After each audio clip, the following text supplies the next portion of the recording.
มาแล้วครับหมอจระเข้ตัวนี้ต้อนจระเข้กลับแล้วครับโอ้โหจระเข้โอ้ขี้ น้ำเย็นโอ้ไปแล้วโอ้เป็นไงร้องจ้าเลยอะน้ำเย็นอ่ะไปไหว้ไปแล้วบีมไปแล้ว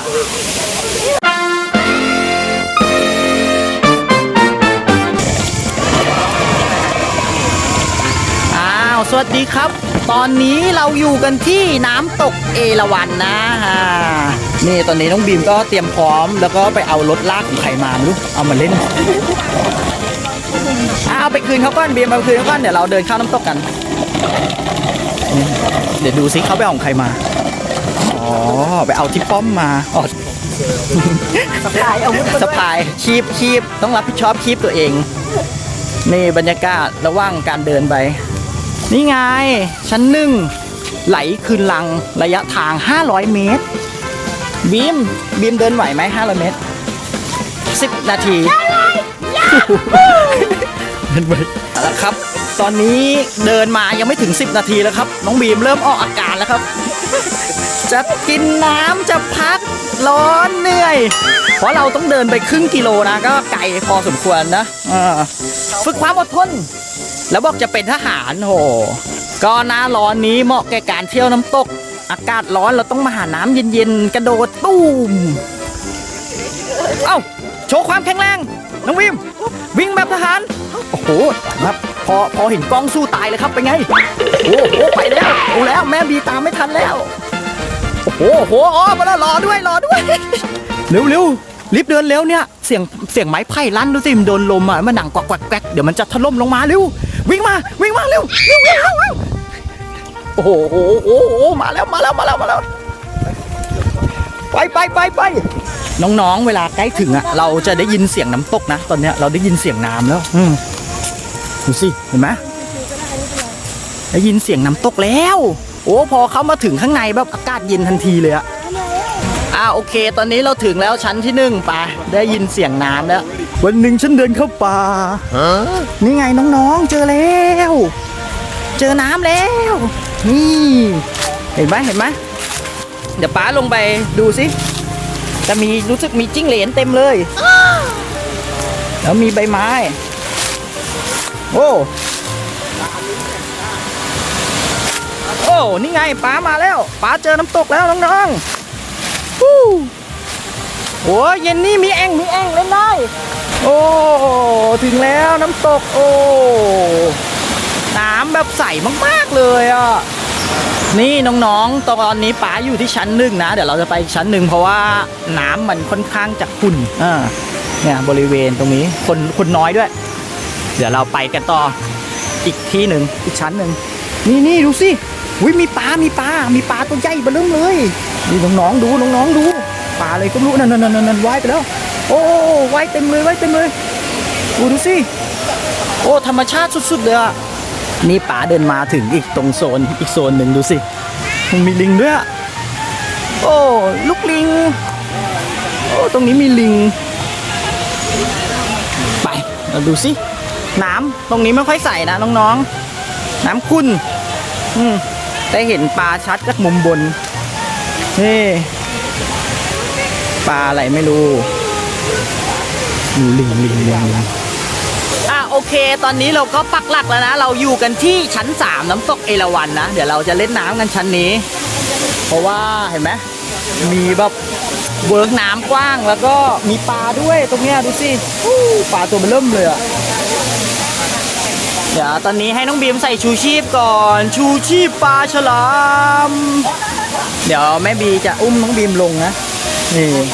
ถ้าบีเดินลงค่อยๆระวังแล้วตอนนี้เราจะเล่นน้ำกันแล้วเย็นไหมนี่ปลาอุ้มบีมขึ้นมามือปลาเมื่อยหมดเลย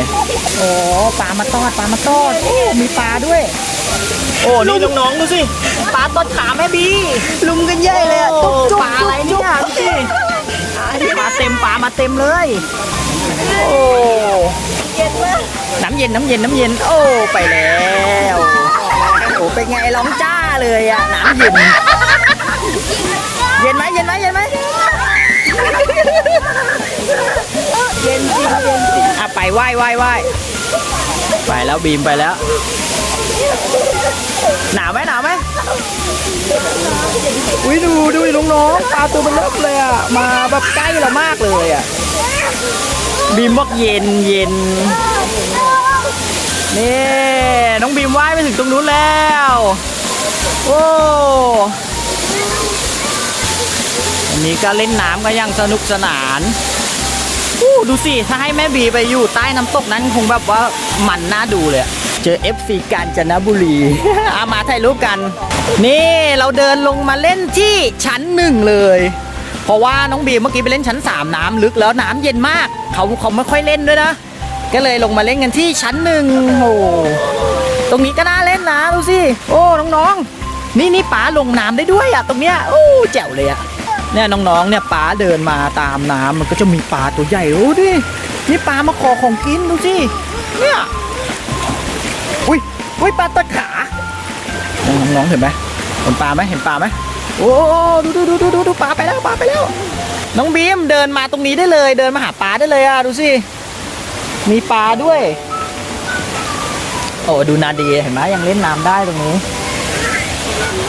นี่ปลาก็เดินเลาะมาอุ้ยดูปลาหนีปลาเดินมาโอ้ปลาตัวใหญ่สุดแล้วนี่ตรงนี้ก็จะเป็นน้ำตกน้อยโอ้ดูพี่นาดีดิจระเข้เขาบอกเป็นจระเข้แบบ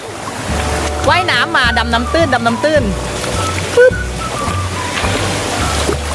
โอ้เมื่อกี้ป้าอุ้มบีมขึ้นไปด้วยป้าเมื่อยมือตอนนี้หายเมื่อยแล้วถือกล้องได้แล้วดูพี่นาดีดิน้องๆจระเข้โอ้น้องบีมชอบตรงเนี้ยยืนได้เหมาะกับเด็กเล็กโอ้ดูดินี่ป้าไปแล้วเดี๋ยวตอนนี้ป้าจะพาพี่นาดีไปประจนภัยกันป้าก็เดินมาอีกชั้นหนึ่งเป็นทางตั้งระดับโอ้ดูพี่นาดีดิพี่นาดีไปไหนทำอะไรโอ้ดูบีมหนาวสั้นบีมล้มดูเด็กๆไปเล่นโคลนกันแล้วเหยียบใบไม้ทับถมเป็นขี้ดินบีมอย่าเดินไปไกลนะเพื่อมีอะไรบาดตีนนาดีเป็นไรระวังล้มนะเจ็บเปล่าระวังหินบาดมือด้วยน้องๆมาเล่นน้ำตกเดินต้องระวังนะอย่าให้ล้มเนี่ยพอเราเหยียบเปิดทางน้ำเขาก็ไหลเลยดูสิใช่นี่พี่นาดีมาเล่นน้ำตรงนี้แล้วดูสิอุ้ยมีปลาตรงนี้มีปลาดูสินี่ตรงเนี้ยมีปลาด้วยอ่ะดูสิโว้ปลาตัวใหญ่นี่น้องๆเห็นไหมปลาถ่ายจากข้างบนเห็นปะปลาตัวเบริ่มเลยเห็นไหมเขาว่ายทวนน้ำอยู่นี่เด็กๆทำอะไรกันครับขอสัมภาษณ์หน่อยครับเด็กๆทำอะไรกันครับนี่เป็นวิศวกรผู้ออกแบบเขื่อนนะครับโอ้ดูพี่นาดีดิโอ้พี่นาดีโกยใบไม้ขึ้นมาเต็มเลยอ่ะโอ้น้ำไหลแรงแล้วเนี่ยดูสิโอ้น้องๆดูสิน้ำไหลแรงเลยเราทำการเขี่ยใบไม้มาที่ข้างทางนะครับแล้วน้ำก็ไหลเลยอ่ะโอ้โหไหลไปนู่นเลยอ่ะอ๋อปูเสียชีวิตแล้ว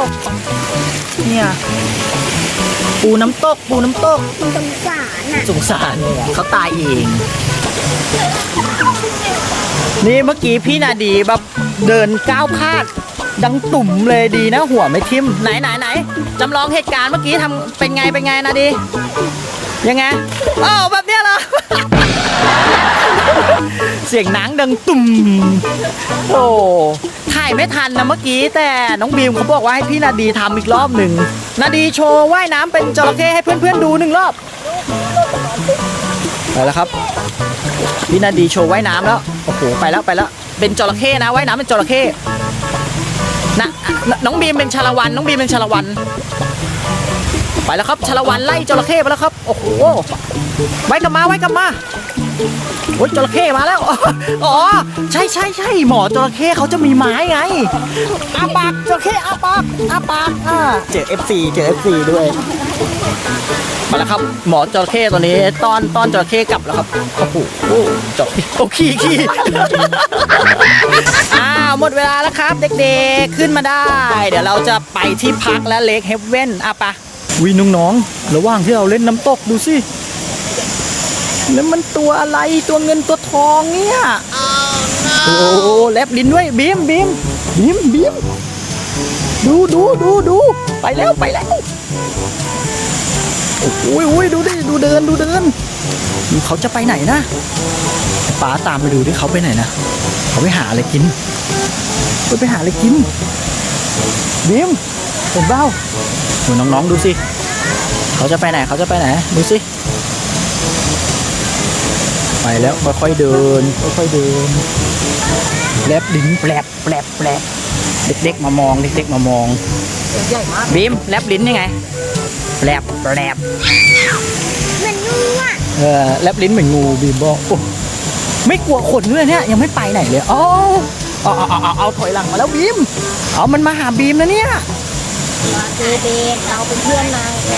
บีมเอาอะไรมาให้เรากินหน่อยสิบีมลิ้นยาวมากเลยอ่ะดูดิลิ้นมันเป็นสีฟ้าบีมเห็นเราไหมบีมนี่มันเป็นสีฟ้านี่มันไม่กลัวคนเลยนะเนี่ยน้องๆแต่เราก็ไม่ควรจะเข้าใกล้มันนะแม้นเดี๋ยวมันกัดเราเอาไปแล้วไปไหน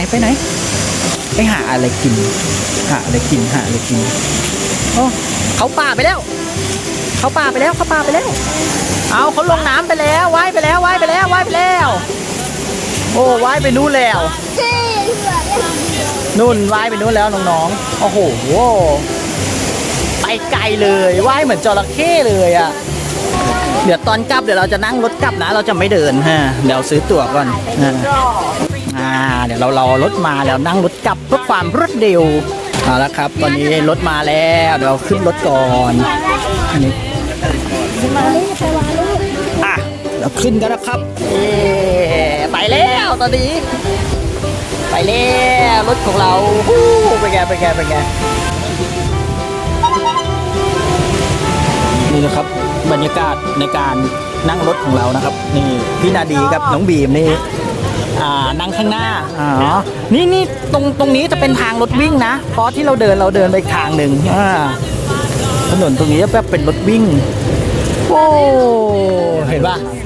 เพราะทางขวามือนี่จะเป็นคนเดินนี่เห็นไหมเขาจะเดินตรงนี้ถ้าเรานั่งรถเราก็ตรงถนนตรงนี้สวนกันโอ้สวนกันไปต่อแล้วครับโอ้ลงเขาโอ้ซิ่งอ่ะ